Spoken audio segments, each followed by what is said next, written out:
SAN Jain school ਅਤੇ ਆਰਤੀ Steeles ਦੇ ਪੂਰਵ ਮੈਨੇਜਰ ਅਤੇ ਰਾਜ ਟ੍ਰੇਡਰਸ VP ਨਿਟਵੇਅਰ ਦੇ ਸੰਸਥਾਪਕ Devki Devi Jain memorial college of women ਦੇ ਮੈਨੇਜਰ ਸ਼੍ਰੀ ਰਾਜ ਕੁਮਾਰ ਗੁਪਤਾ ਜੀ ਦੇ ਪੂਜਨੀਕ ਪਿਤਾ ਜੀ ਸ਼੍ਰੀ ਸ਼ਿਵ ਦੇਸ਼ਬੰਧੂ ਗੁਪਤਾ ਜੀ ਪਿਛਲੇ ਸਮੇਂ ਆਪਣੇ ਸਵਾਸਾਂ ਦੀ ਪੂੰਜੀ ਨੂੰ ਖਰਚਦੇ ਹੋਏ ਪਰਮਾਤਮਾ ਦੇ ਚਰਨਾਂ ਵਿੱਚ ਜਾ ਬਿਰਾਜੇ। ਉਹਨਾਂ ਦੀ ਯਾਦ ਵਿੱਚ ਇੱਕ ਧਾਰਮਿਕ ਸਮਾਗਮ ਦਾ ਆਯੋਜਨ ਉਹਨਾਂ ਦੇ ਸਮੂਹ ਪਰਿਵਾਰ ਵੱਲੋਂ ਜਿਨ੍ਹਾਂ ਵਿੱਚ श्री संजू गुप्ता, बबीता गुप्ता, राजकुमार गुप्ता, आरती गुप्ता, राघव गुप्ता, ऋषभ गुप्ता, जशल गुप्ता, पुष्कर गुप्ता ਅਤੇ ਉਹਨਾਂ ਦੇ ਸਮੂਹ ਪਰਿਵਾਰ ਵੱਲੋਂ श्री लक्ष्मी नारायण मंदिर ਭਾਈ ਰਣਧੀਰ ਸਿੰਘ ਨਗਰ ਲੁਧਿਆਣਾ ਵਿਖੇ ਕਰਵਾਇਆ ਗਿਆ, ਜਿਸ ਵਿੱਚ ਪੰਡਤ ਜੀ ਵੱਲੋਂ ਜੀਵਨ ਅਤੇ ਮੌਤ ਦੀਆਂ ਸੱਚਾਈਆਂ ਬਾਰੇ ਚਾਨਣਾ ਪਾਇਆ ਅਤੇ ਸਭ ਸੰਗਤਾਂ ਨੂੰ ਉਸ ਪਰਮਪਿਤਾ ਪਰਮਾਤਮਾ ਦੇ ਦਰਸਾਏ ਮਾਰਗ ਤੇ ਚੱਲਣ ਦੀ ਸਿੱਖਿਆ ਦਿੱਤੀ। ਸ਼੍ਰੀ ਸ਼ਿਵ ਦੇਸ਼ਬੰਧੂ ਗੁਪਤਾ ਜੀ ਦਾ ਜਨਮ ਪਿਤਾ ਸ਼੍ਰੀ ਬਾਬੂ ਰਾਮ ਗੁਪਤਾ ਜੀ ਦੇ ਘਰ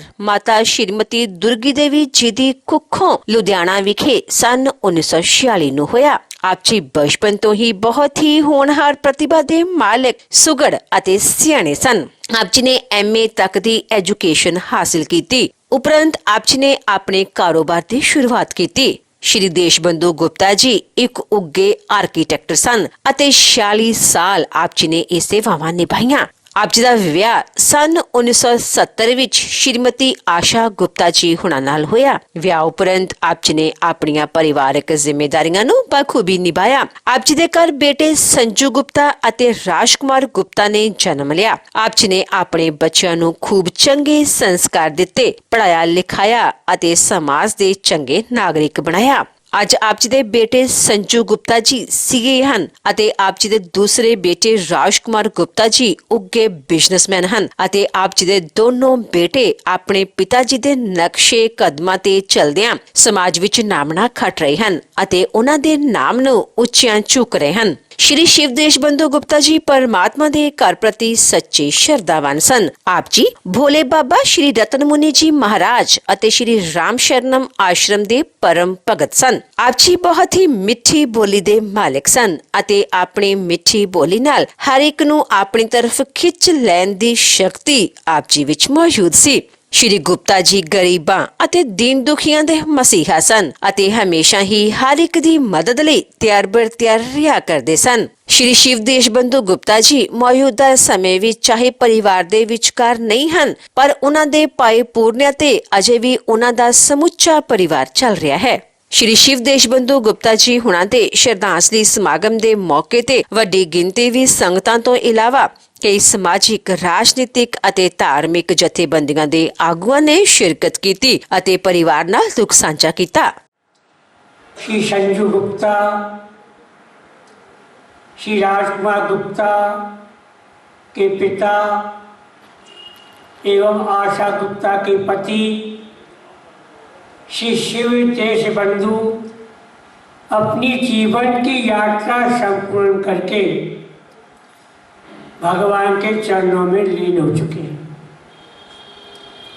आप सभी श्रद्धा की पुष्पांजलि लेकर के एकत्रित हुए हैं कि जहाँ भी उनकी आत्मा हो वहाँ उनको शांति मिले।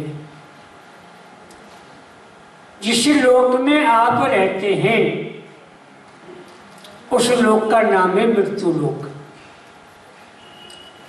मृत्यु लोक का मतलब है यहाँ जो जीव पैदा होता है उसकी एक दिन मृत्यु अवश्य होती है। शिव शिव देशबंधु जी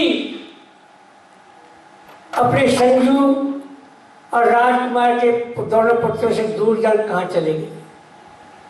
आज उस प्यार से वंचित हो चुके।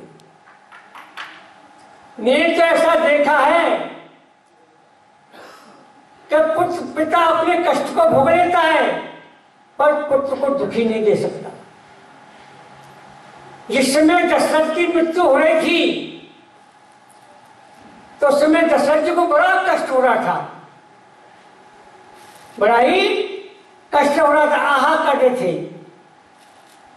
पर उस समय भी उन्होंने अपने दुख की चिंता नहीं की।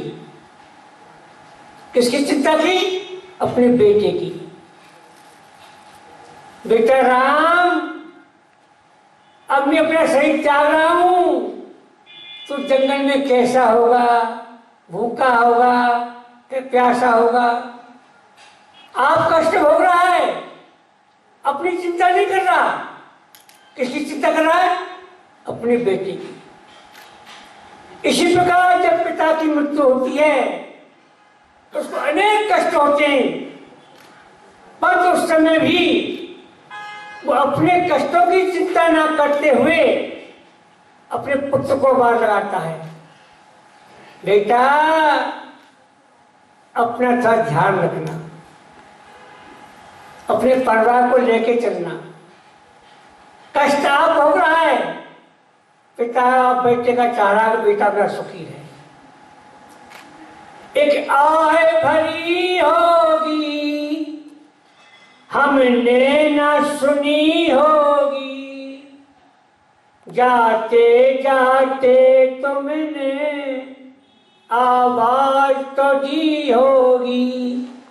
मृत्यु हो रही है, फिर बेटे को बात दे रहे कि बेटा अपना ध्यान रखना, आप कष्ट हो रहा है। एक आह भरी होगी हमने ना सुनी होगी, जाते जाते तुमने आवाज तो दी होगी। हर वक्त यही है गम, उस वक्त कहाँ थे हम जहाँ तुम चले गए। मेरे पिता मेरे भगवान, मेरी दुनिया कर वीरान, कहाँ तुम चले गए, कहाँ तुम चले गए। पिता, जो तुम पर संपत्ति दिख रही है, किसकी दी हुई है? पिता की। हमने तो ऐसा देखा है ग्रंथों में कि पिता अपने प्राणों को त्याग सकता है पर पुत्र को दुखी नहीं दे सकता। जब राम जी का राज तिलक हो रहा था तो कैकेयी ने दशरथ जी से 2 वरदान मांगे। मांगे ना मांगे 2 वरदान। पहला वरदान मांगा भरत जी को राजगद्दी। क्या मांगा? भरत जी को राजगद्दी। तो दशरथ जी ने तुरंत कह दिया, जवाब दिया, क्यों? ऐसा ही राम ऐसा ही भरत। पर जैसे ही कैकेयी ने दूसरा वरदान मांगा कि राम जी को 14 वर्ष का वनवास। क्या मांगा? 14 वर्ष का वनवास। तो आप किसी भी रामायण को पढ़ लेना, दशरथ जी ने कोई उत्तर नहीं दिया। और सब लोग कहते हैं कि दशरथ जी ने राम को वनवास दिया। किस रामायण में लिखा हुआ है? दशरथ जी ने अपने मुख से कहा ही नहीं कि कोई पिता नहीं चाहता मेरा पुत्र जंगल में जाए। जवान बंद हो गई, सेहत खराब हो गई। उसी समय राम जी आए। भाई, अभी तो मेरे पिता की तबीयत ठीक थी, ये इनकी तबीयत खराब हुई कैसे? ये तबीयत खराब हुई कैसे? तो कैकेयी कह रही, राम कारण तू है, मैं तेरे को बनने भेजना चाहती हूं। आज तेरा पिता अपने वतन से झूठा होने जा रहा है, तेरे को वन नहीं भेजना चाह रहा, जबकि मैंने वो वरदान दिए थे। तो राम जी कह रहे हैं, हम अपने पिता का वचन अवश्य पूरा करेंगे, अपने पिता का वचन अवश्य पूरा करेंगे। अगर वहां पर हम होते तो हम कहते हमने क्या गलती की, हमको क्यों वन भेजा जा रहा है? पर राम ने भी नहीं पूछा। राम ने कहा, जिसमें मेरे पिता की इज्जत है, चाहे गलत है चाहे सही है, उसको मैं अवश्य करूंगा। तो राम जी ने उसी दिन संकल्प ले लिया कि मैं अपने पिता का वचन अवश्य पूरा करूंगा। तो कैकई से जो है विदा लेने जा रहे हैं कौशल्या जी से। तो कौशल्या कह रही है कि भाई राम, तेरा पिता बुढ़ा हो गया है, ना जा। तो राम जी ने क्या उत्तर दिया? सुन जननी सोई श्रुत बड़ भागी, जो प्रतिमात चरण अनुरागी। हे मां, पुत्र वही कहलाने के योग्य है जो अपने माता पिता के वचन को पूरा करे, उसकी तन मन से सेवा करे। मैं अवश्य बन जाऊंगा, क्योंकि मेरे पिता का वचन रहे। तो पूरी अयोध्या ने राम जी को समझाया, पर राम जी ने प्रतिज्ञा कर ली कि मैं अपने पिता के वचन को अवश्य पूरा करूंगा। फिर वहां पर दशरथ जी ने सुमंत जी को बुलाया कि सुमंत, तू छोटा सा मेरा काम कर दे, छोटा सा मेरा काम कर दे। मैं क्या करें? मैं ऐसा कर, राम जी को 14 घंटा घुमा के वापस लिया। राम जी को 14 घंटे घुमा के वापस लिया, मेरा भी बात पूरी हो जाएगी और मेरा बेटा भी आ जाएगा। तो सुमन जी ने कहा हम ऐसा ही करेंगे। तो दशरथ जी को विश्वास था कि सुमंत इतना ज्ञानी है जो मेरे बेटा को वापस ला सकता है, मेरे बेटा को वापस ला सकता है। तो राम जी को आराम हो गया, दशरथ जी को आराम हो गया। क्यों? विश्वास हो गया कि सुमंत वापस ला सकता है। तो सुमंत जी जब राम जी को छोड़ने गए, जितनी उन पर बुद्धि थी सारी बुद्धि से उनको समझाया, परंतु राम जी वापस नहीं आए। राम जी वापस नहीं आए। जब सुमंत वापस आया तो दशरथ जी कह रहे हैं, सुमंत, मेरा बेटा राम कहाँ है? मेरा बेटा कहाँ वापस आया कि नहीं आया? सुमंत जी ने कोई जवाब नहीं दिया। दशरथ जी समझ गए काम नहीं हुआ। दशरथ जी ने समझ लिया कि राम वापस नहीं आया, आता तो उत्तर मिल जाता।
ये सोचे क्या है अर्पण, फूल खुशियों के बांटे सभी को, सबका जीवन ही बन जाए मधुबन, अपनी करुणा